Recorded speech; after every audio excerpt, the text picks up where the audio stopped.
अस्सलाम वालेकुम। मैं हैदर अली बिजारानी आज सीरिया वार पे लेक्चर करूंगा और जो उसके अंदर जो सिविल वार लग चुकी थी उस पे बात करूंगा और इसके साथ साथ ये भी बताऊंगा कि सीरिया वार में जो लोग खड़े हो गए हुकूमत के खिलाफ, असाद के खिलाफ, उनका क्या रीजन था और उनके साथ साथ ये भी बताऊंगा कि यहाँ पे कौन सी कम्युनिटी मेजॉरिटी में है और कौन सी कम्युनिटी माइनॉरिटी में है और अब 2018 में ये वार कहाँ आकर पहुंची है या कहाँ वार ये रुकी है। तो इस लेक्चर की जो हम स्टार्ट कर रहे हैं वो कर रहे हैं इस मैप से।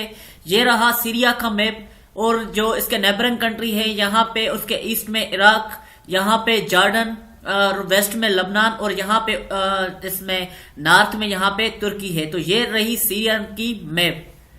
तो अब हम स्टार्ट करेंगे कि सीरिया में जो सिविल वार स्टार्ट हुई कि हम जो लोग खड़े हो गए कि भाई हम जो गवर्नमेंट को खत्म करना चाहते हैं, जो असाद वहां पे प्रेसिडेंट है या आप रूलर कर लें या आप उसे किंग कर लें, हम उसको उनकी हुकूमत को खत्म करेंगे, उसके बाद हम डेमोक्रेसी को यहाँ पे इंट्रोड्यूस करवाएंगे।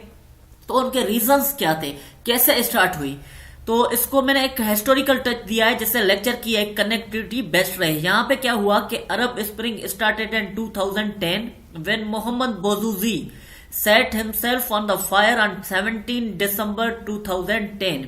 अब क्या हुआ कि 17 दिसंबर 2010 को एक लड़का था मोहम्मद बोजूजी जिसकी एज थी 26 ईयर और ये एक पुअर था, एक गरीब लड़का था और इसके जो फैमिली मेंबर्स थे वो 8 फैमिली मेंबर्स थे और इनका जो मीन्स ऑफ प्रोडक्शन या मीन्स ऑफ जो रिसोर्सेज था, ये एक रेडी चलाता था फ्रूट की और फ्रूट की रेडी चलाने के बाद एक फल बेचता था, उसके बाद अपनी सारी फैमिली को सपोर्ट करता था और अपनी लाइफ को कंटिन्यू रखता था। एक मर्तबा ये हुआ 17 दिसंबर को एक लेडी ट्यूनिश ऑफिसर थी, तो ये लड़का था ट्यूनिश का मोहम्मद बोजूजी। तो उसने इसको क्या किया, इसकी जो रेडी थी उसके अपने पुलिस के कंट्रोल में जब्त कर दिया और इसको मारा भी गया। तो ये एक परेशान हो गया मोहम्मद बोजूजी कि अब मैं अपनी फैमिली को कैसे सपोर्ट करूंगा। एक तो वहां पे पहले ही हद से ज्यादा ट्यूनिश में गुर्बत, पॉवर्टी सबसे ज्यादा बड़ी है ट्यूनिश में। तो उन्होंने कहा जो उनके जब मीन्स ऑफ प्रोडक्शन खत्म होते हैं तो लोग परेशान हो जाते हैं, भाई अब हम अपने आप को, अपनी फैमिली को कैसे सपोर्ट करेंगे। तो यही कुछ हुआ मोहम्मद बोजूजी के साथ।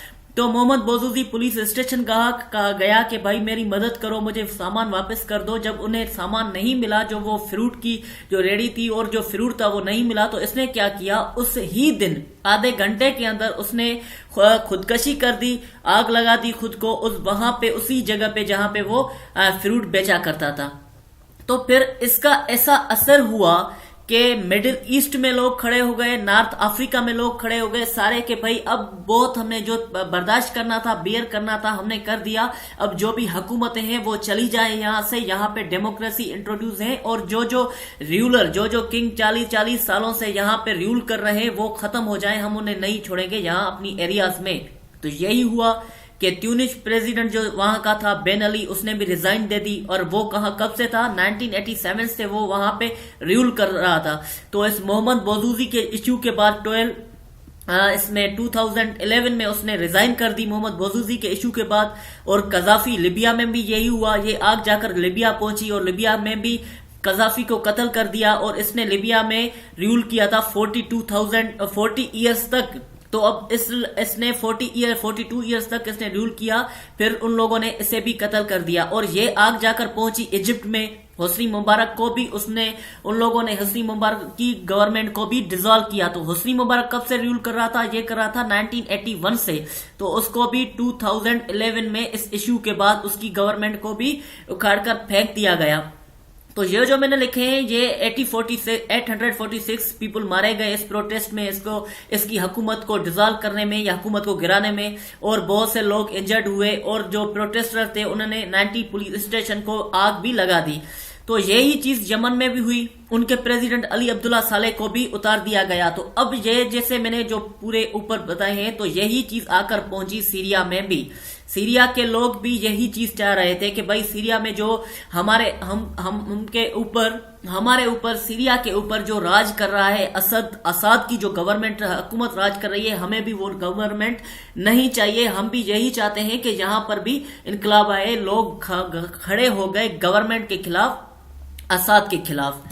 तो अब ये सीरियन वार स्टार्ट हुई। अब देखें कि सीरियन वार जब स्टार्ट हुई, ये हुई 2011 में। फिर क्या हुआ, Syrian war started in Syria, Syria में स्टार्ट हुई। अब सीरिया में देख लें कौन कौन सी कम्युनिटी मेजर में है। यहाँ पे 75% सुन्नीस कम्युनिटी रह रही है, और यहाँ पे 13% है शिया कम्युनिटी, और यहाँ पे 12% है अदर्स कम्युनिटी। अब सबसे ज्यादा जो यहाँ पे मेजॉरिटी में है सुन्नी कम्युनिटीज के लोग हैं, तो सुन्नी कम्युनिटीज खिलाफ हो गए असाद की गवर्नमेंट के, क्योंकि असाद जो प्रेसिडेंट था वो है शिया कम्युनिटी का।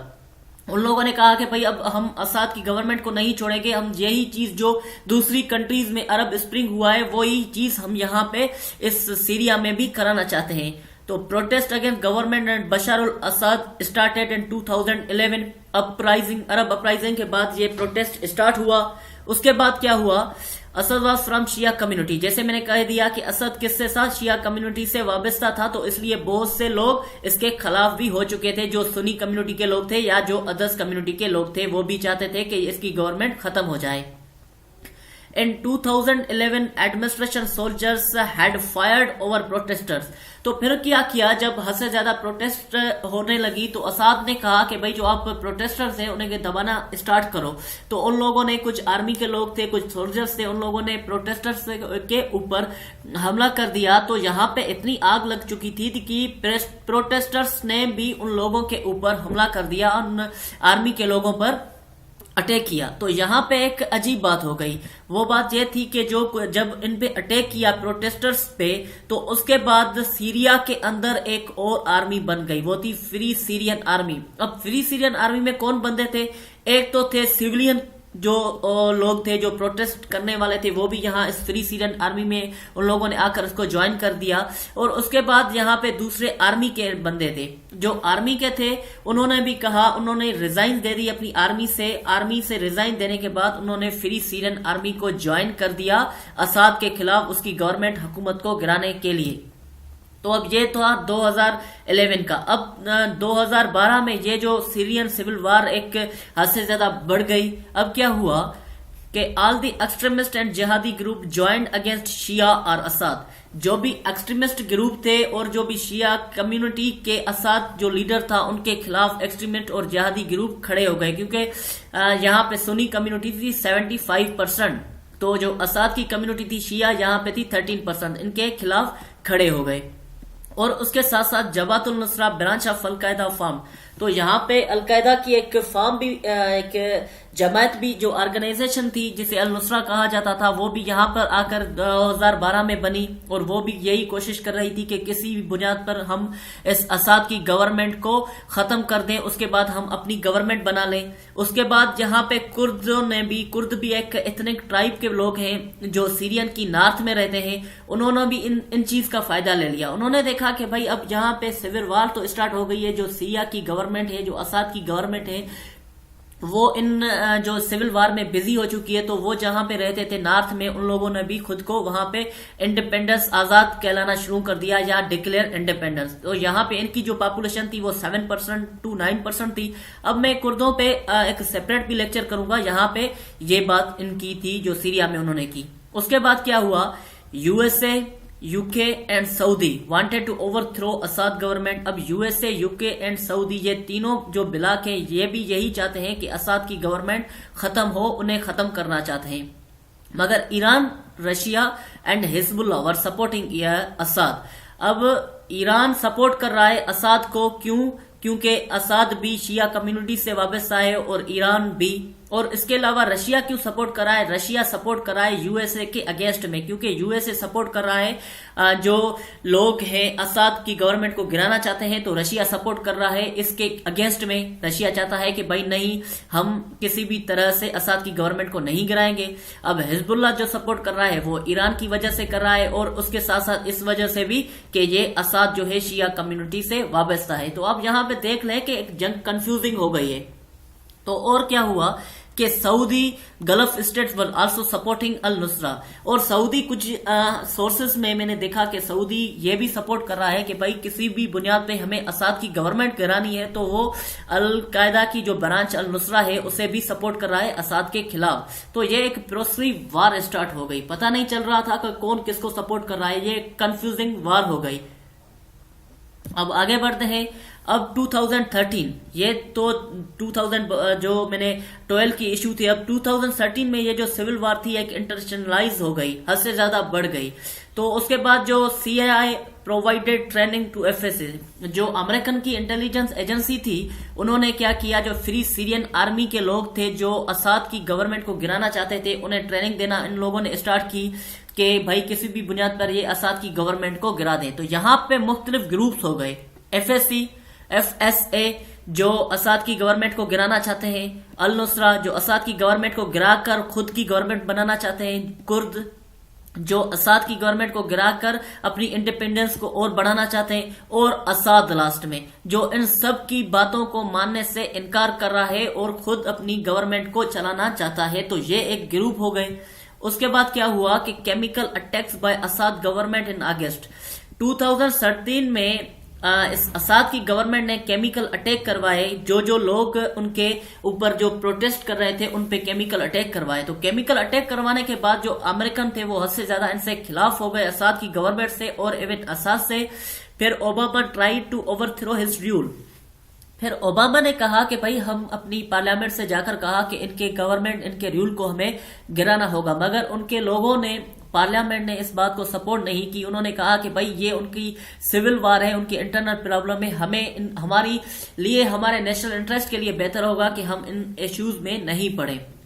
उसके बाद क्या हुआ, Russia convinces Assad to give all its chemical weapons to OPCW, एक ऑर्गेनाइजेशन थी। रशिया ने कहा कि भाई आप जो केमिकल वेपन आपके पास है वो आप उन केमिकल वेपन इस ऑर्गेनाइजेशन को दे दो, अगर नहीं दिए आपने केमिकल वेपन तो बहुत से ब्लॉक आपके खिलाफ और बन जाएंगे और आपकी गवर्नमेंट को हद से ज्यादा नुकसान होगा। तो इस OPCW stand for organisation for the prohibition of chemical weapon. तो ये थी। अब हुआ सीरियन वार 2014। अब 2014 में क्या हुआ, यहाँ पे राइज ऑफ ISIS हुआ। Rise of ISIS means Islamic state of Iraq and शाम, या इस्लामिक स्टेट ऑफ इराक अल शाम। तो ये भी यहाँ पे राइज हुए। क्यों राइज हुए, पहले जो अलकायदा थी उन्हें और इन्हें एक ही चीज माना जाता था। उसके बाद 2014 में ये हुआ, 2014 में ये हुआ कि इन्होंने कहा, अलकायदा वालों ने, कि भाई हमारा कोई भी ताल्लुक नहीं है ISIS वालों से। अब ये उन्होंने क्यों किया, ये इसलिए कहा कि IS वालों ने कहा कि भाई हम अपनी गवर्नमेंट बनाएंगे इराक पे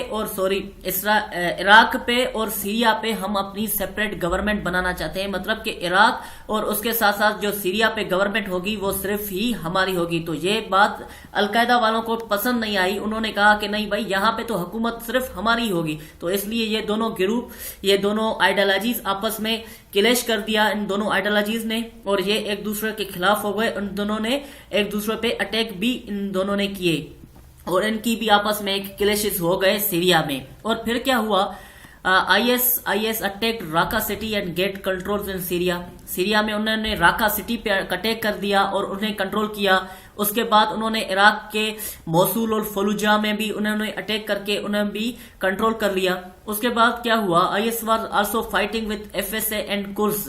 FSA के जो लोग थे उनसे भी IS फाइट कर रही थी, क्योंकि इनका ये मानना था कि भाई जो भी सीरिया है उस पे हमारा ही कंट्रोल होगा और इसके साथ साथ जो इराक है उन पे भी हमारा कंट्रोल होगा, जो भी और कम्युनिटीज हैं यहाँ से चले जाए। तो इसलिए FSA वाले भी यहाँ पे, फ्री सीरियन आर्मी के लोग भी यहाँ पे कह रहे थे कि हमारी गवर्नमेंट हो, इसलिए उन पे भी अटैक किए जा रहे थे। और कुर्द के लोग भी यही कह रहे थे कि हमारी इंडिपेंडेंस ही हो यहाँ पे, इनके लिए ये इनसे भी लड़ रहे थे और इनसे भी लड़ रहे थे।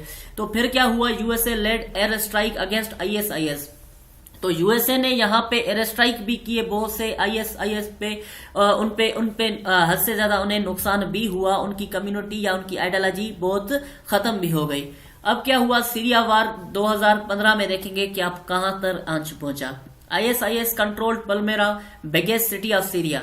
अब ये एक सीरिया की बहुत बड़ी सिटी थी जिसे IS ने कंट्रोल कर दिया 2015 में। उसके बाद PKK and YPG were bombing at Turkey. अब PKK और ये जो YPG, इन पे भी बम्बिंग की गई। किसने की ये बम्बिंग? सीरिया ने की, ये बम्बिंग इराक ने की और तुर्की से मिलकर बम्बिंग की। अब ये कौन है? ये पीकेके एंड वाईपीजी ये वो कुर्द हैं जो तुर्की में अपनी आजादी की बातें कर रहे हैं। जैसे कुर्द यहाँ पे सीरिया में मौजूद हैं, वैसे ही कुर्द तुर्की में भी प्रेजेंट हैं, वैसे ही तुर्क इराक में भी प्रेजेंट है और ईरान में भी। वही ये चाहते हैं कि हमें इंडिपेंडेंस दो। तो इसलिए इन दोनों कम्युनिटीज ने, इराक ने और इसने सीरिया ने मिलकर इन पे अटैक कर दिया। और अब मतलब तो वो ये चाहते हैं कि अब किसी तरह के हम अपनी कम्युनिटीज को बचा लें, हम सीरिया को बचा लें। तो इन लोगों ने आपस में एक एग्रीमेंट किए। अब क्या हुआ कि कुर्द किस किस के साथ लड़ रहे हैं। अब इराक ने क्यों यहाँ पे अटैक किया, इराकी गवर्नमेंट ने, क्योंकि यहाँ पे जो इराकी अब गवर्नमेंट चल रही है वो भी शिया गवर्नमेंट चल रही है। सीरिया की गवर्नमेंट जो है वो भी शिया गवर्नमेंट है। तो इन लोगों ने इसलिए मिलकर इन दोनों पे अटैक किया। तो अब कुर्द आईएस के साथ भी लड़ रहे हैं, कुर्द तुर्की, सीरिया और इराक के साथ, ईरान के साथ भी लड़ रहे हैं अपनी आजादी के लिए। तो यूएसए किस किस को सपोर्ट कर रहा है, यूएसए कुर्दों को सपोर्ट कर रहा है किस जगह पे, यूएसए तुर्की को सपोर्ट कर रहा है किस जगह पे, यूएसए सीरियन आर्मी को सपोर्ट कर रहा है। मतलब ये एक कंफ्यूजिंग, बिल्कुल कंफ्यूजिंग वार बन चुकी है। कौन किसको सपोर्ट कर रहा है, कौन किसको सपोर्ट कर रहा है। यहाँ पे यूएसए सीरिया में कुर्दों को सपोर्ट कर रहा है और तुर्की में यूएसए तुर्की को सपोर्ट कर रहा है। तो अब देख लें कि यहाँ पे बहुत जंग कंफ्यूजिंग बन चुकी है। फिर 2016 में क्या हुआ कि आईएस को बहुत सा कंट्रोल उनका मिटा दिया गया, क्योंकि सीरियन वालों ने भी उनपे अटैक किए, कुर्स भी उनसे लड़े और उनके अलावा जो यूएसए ने उनपे एयर स्ट्राइक किए, उन एयर स्ट्राइक से भी उनका वजूद बहुत खत्म हो गया और उनका कंट्रोल भी बहुत वहां पे खत्म हो गया।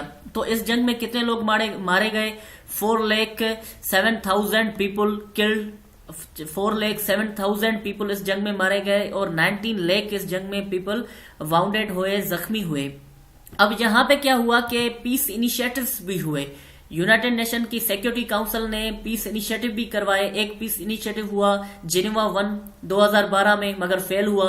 उसके बाद जिनेवा 2 हुआ 2014 में, वो भी फेल हुआ। फेल क्यों हो रहे हैं? जो भी ग्रुप के लोग हैं, जो भी यहाँ पे ग्रुप हैं, वो ये चाहते हैं कि असाद की गवर्नमेंट गिर जाए, मगर असाद यही कहता है कि मैं कभी नहीं अपनी गवर्नमेंट को गिराऊंगा। तो इसलिए कभी भी इनमें नेगोशिएशन नहीं हो रहे हैं और जो भी इनकी जो पीस टॉक है वो फेल हो रहे हैं। तो अब देखेंगे कि सीरियन वार को अभी लोग बहुत से कह रहे हैं कि हो सकता है ये सीरियन वार वर्ल्ड वार 3 को लीड करे।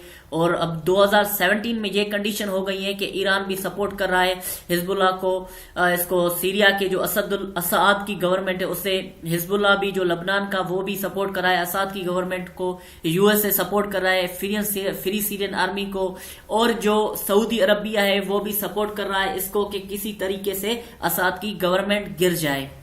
अब यहाँ पे आईएस का इतना कंट्रोल जो पहले था वो इतना जितना नहीं है, थोड़ा बहुत आईएस का भी कंट्रोल है यहाँ पे नॉर्थ एरियाज में। और ये हद से ज्यादा एक जंग कंफ्यूजिंग बन चुकी है और इसमें 6 मिलियन पीपल इंटरनली डिस्प्लेस्ड हैं, इंटरनली डिस्प्लेस्ड हो गए हैं इसमें 6 मिलियन पीपल। और इसमें क्या है कि more than 70 groups are fighting in Syria. यहाँ पे सीरिया में 70 ग्रुप्स फाइट कर रहे हैं अपनी आजादी के लिए। तो इसमें सब यही चाहते हैं कि असाद की गवर्नमेंट गिरे। तो इसमें बहुत सी एक कंफ्यूजिंग जंग हो चुकी है।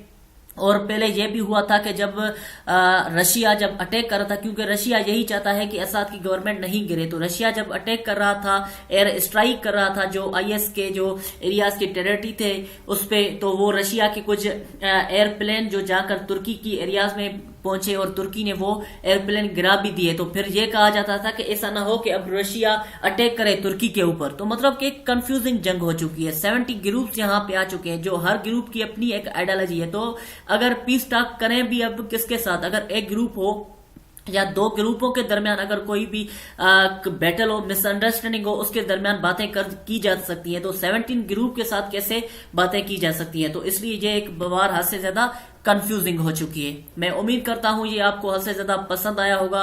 और अगर थैंक्स फॉर वाचिंग, और ये अगर लेक्चर पसंद आया हो तो लाइक करें, सब्सक्राइब करें एंड शेयर करें। Thank you, that's all. Live long Pakistan.